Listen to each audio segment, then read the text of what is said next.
Welcome to Etosha. We're Eric and Ash, and for the next 6 weeks, we're going to be traveling through Namibia and Botswana. We've got a ton of adventures planned for this trip, so be sure to subscribe if you want to see more about our escapades in Southern Africa, or to learn more about our lives as expats living in Saudi Arabia. Let's get to it. We're in Etosha National Park. Etosha National Park is about 22,000 square kilometers in size, which is about the size of the state of New Jersey. Or for our international friends, that's the size of Belize or Israel. And it's the 7th biggest national park in the world. On the road into the park, we were greeted by giraffes. Our first place in Etosha is a place called Namutoni. That is the fort behind me. We're gonna go in and check in.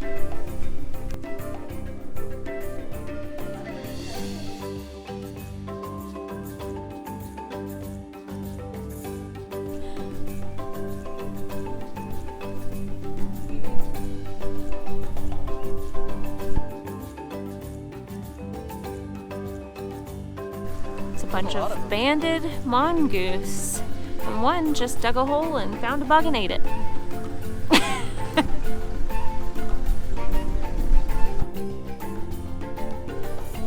This spot is really fun because there are zebras up ahead, there is an elephant, some more zebras, and a giraffe. Oh my gosh, a herd of elephants was literally just walking towards us. We are literally reversing down the road because we don't have enough time to really turn around.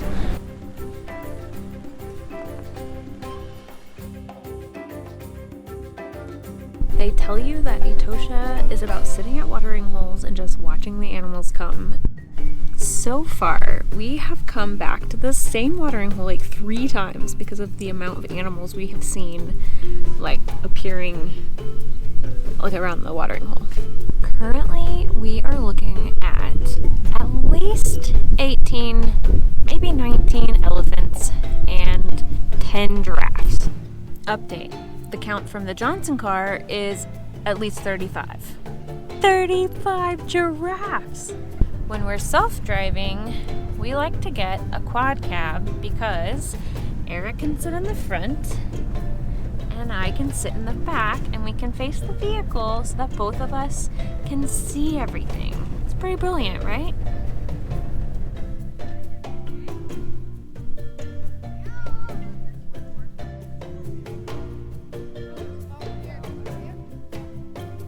Scorpion? Okay. Not sure. It's not big. No, it's not. It's very small. It's right there. Yeah. Right there, horse. What is it, Forrest? Tell us about it. I found it under a rock. It's a scorpion. I found it under this rock. But what are you going to say about the scorpion? Deadly. Deadly. Straight from Forest to National Geographic. This park has a fort, and then you can climb up to the top of the fort. This is an old German fort that was destroyed in 1904-ish, but was rebuilt in 1906. We are on top of the fort looking at the sunset.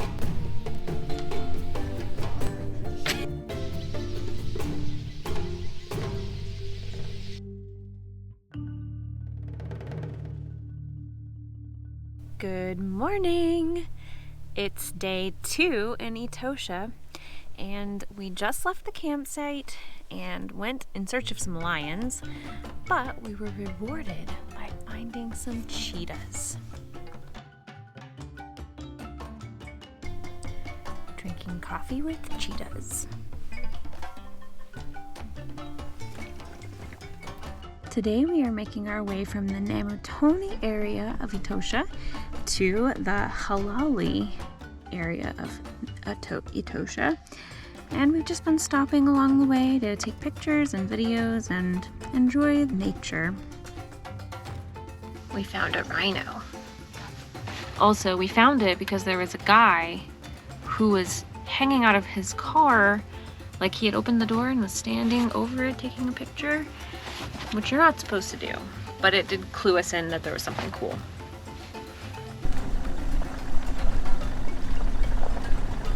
We have arrived in Halali. We set up camp, started some dinner, and then we're gonna go off to the watering hole to see what we can find for the night. Hopefully we can find a leopard and a lion and an elephant and a giraffe. But we'll be happy whatever we find. Unlike Botswana, all of the campsites in Namibia are fenced in. You can see the fence behind me.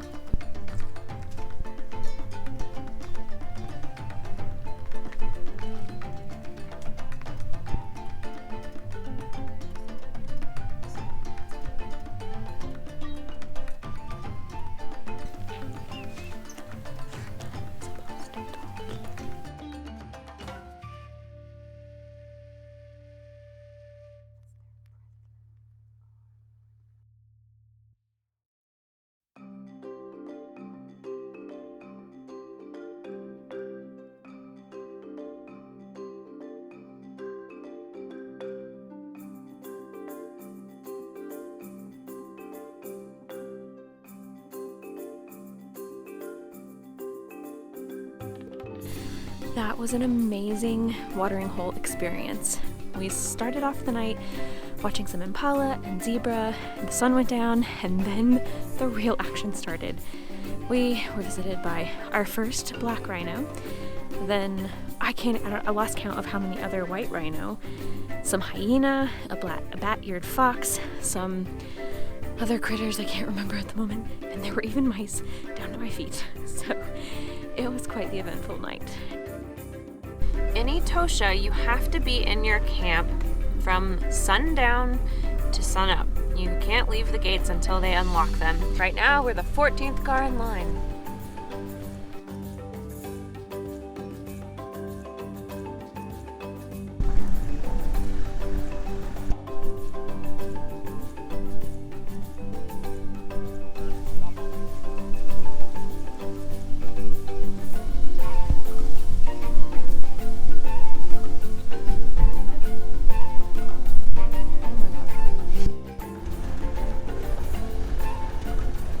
Most of Etosha is a huge salt pan that is covered in water when it rains in the summer and is crusty white salt in the winter when it's dry. We are sitting at the Right Fontaine watering hole, and there are probably 1,000+ animals here. It's a combination of kudu and springbok, wildebeest, and zebras. And they're all just drinking from the water. Some are grazing on the grass. Some are rolling around. It's really just unbelievable and hard to know what to look at because there's so much activity and things going on. The number of zebra that are walking in from another place is astounding. I'm sure there's like 200 zebra coming in.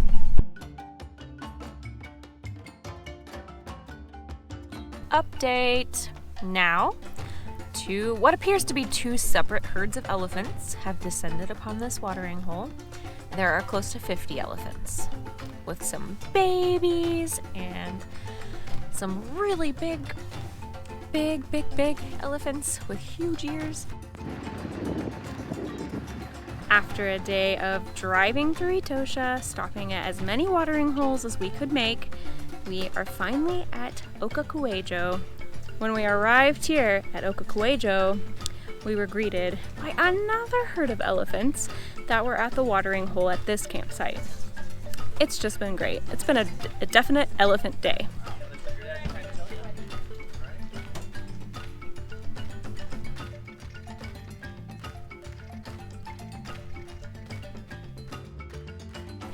It's time for our first night safari of this trip.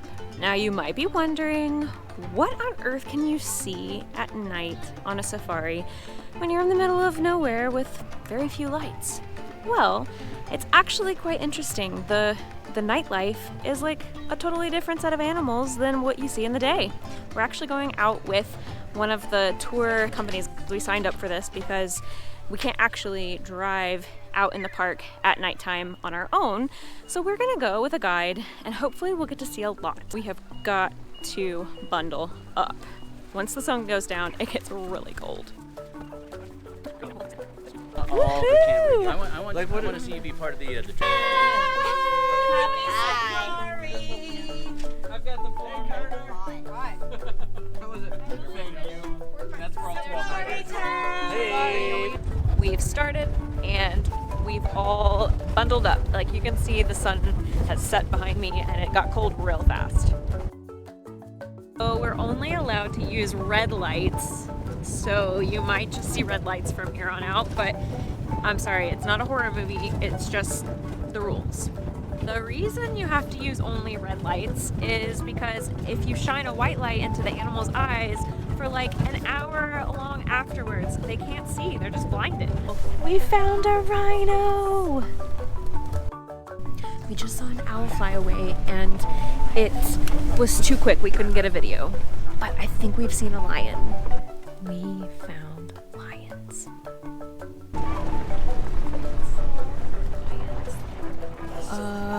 They are not happy we are here.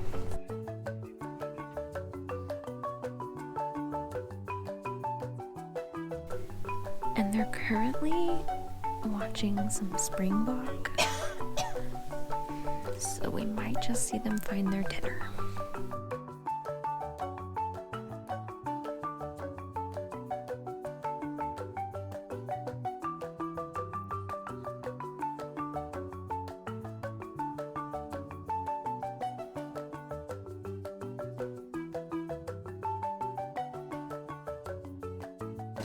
We just watched the lions chase a springbok mom who like basically lured them away from her baby, and she got away. The lions did not look like they were running very fast, but she got away. Now we've seen some owls, maybe one owl, and it's had its dinner. We think it just dropped it into the nest for maybe some babies. It's cool to be out at night to see some of those animals that we don't often get to see in the daytime, like owls and lions, because fun fact, did you know lions sleep almost the entire day? So we really enjoyed our night drive, and I highly recommend it. If you have the chance to do it, you should do it too.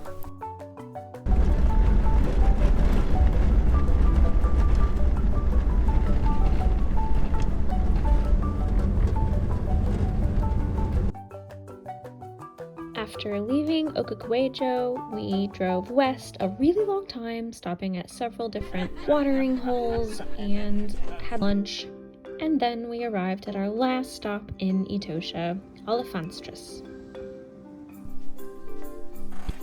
We are now at our westernmost camping spot in Etosha, Olifantsrus, and this is a very remote type camping place. I don't know that there are any chalets, I think it's just camping.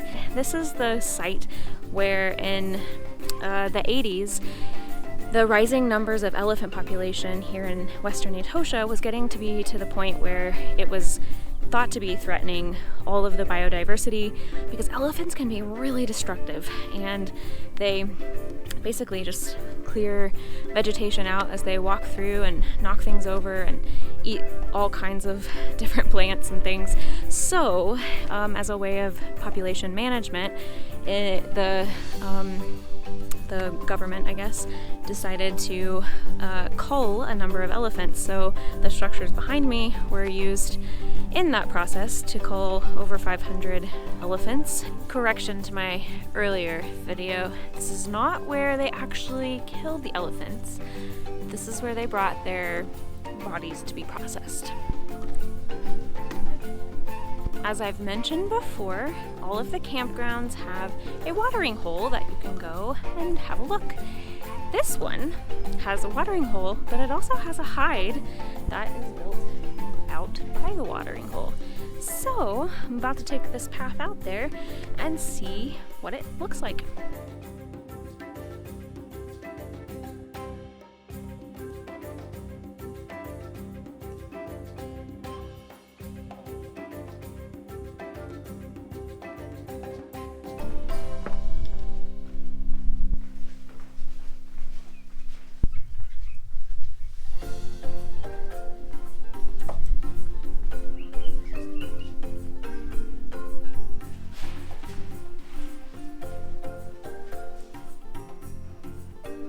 I'm on the little walkway out to the hide.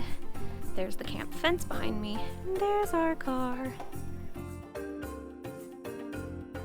Now I'm standing at my car, and I can see the hide right there. Ugh. There.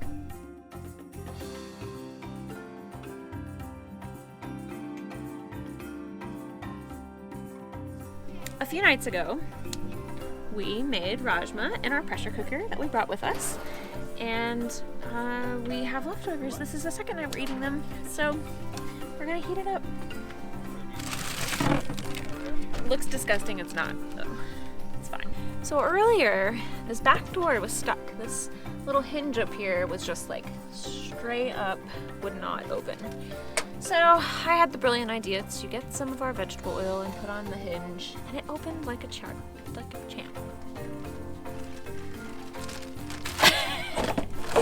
Look at that! Dun, dun, dun, dun.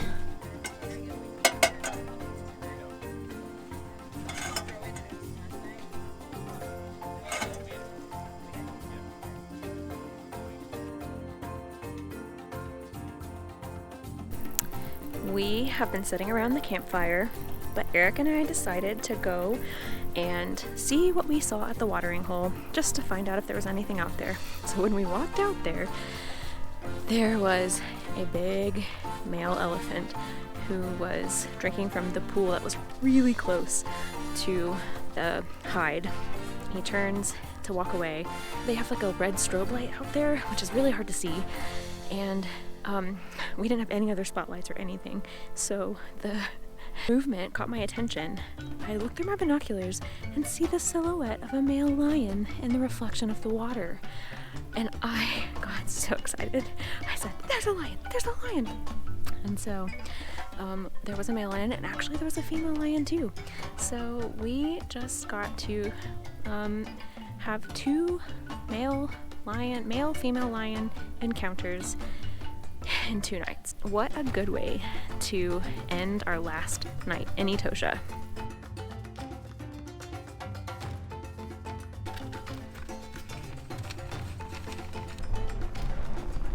A little Dick is out on a run with us this morning. Since we came into Western Etosha, we have been on the hunt for the somewhat rare Hardeman's mountain zebra. And basically on one of our last waterhole stops before leaving Etosha, we finally found them. Check it out. I think what's the most cool is just that their stripes are a lot darker and seem to cover more of their body. Here's the real question. Are zebras white with black stripes or black with white stripes? Be sure to comment below and tell us your vote. Behind me is the westernmost gate in Etosha, which means that our time in Etosha is coming to a close because we are exiting this gate and we are off on the next part of our trip. If you liked this, please let us know how you feel about Etosha and all of the different animals we were able to find. Thanks for watching, guys. See you next time. Bye. Yay!